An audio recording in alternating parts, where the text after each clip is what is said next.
آج جدید اردو کے غزل و نظم کے معروف شاعر اور ادیب رئیس فروغ کو ہم سے بچھڑے 37 برس بیت گئے ہیں، مگر ان کے دلوں کو چھو لینے والے اشعار، گیت اور بچوں کی نظمیں آج بھی پسندیدگی کی انتہا پر ہے۔ تفصیلات بتا رہے ہیں کراچی سے شاہ ولی اللہ۔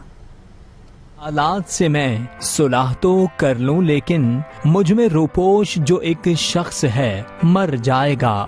یہ خوبصورت شعر بر صغیر کے عہد ساز شاعر اور ادیب سید محمد یونس کے ذہن رسا کا شاہکار ہے۔ انہیں دنیا رئیس فروغ کے نام سے جانتی ہے۔ 5 فروری 1926 کو بھارت کے مراد آباد کے ایک دینی گھرانے میں پیدا ہوئے۔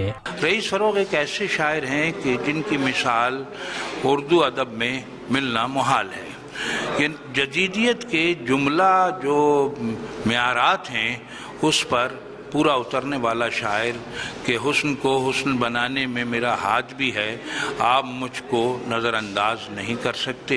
رئیس فروغ نے ریڈیو پاکستان کے لیے بے شمار گیت، ڈرامے اور فیچر لکھے۔ عالمی شہرت یافتہ لوک گلوکارہ ریشما نے رئیس کے خوبصورت نغمے میری ہم جولیاں کچھ یہاں کچھ وہاں کو گا کر 4 چاند لگا دیے۔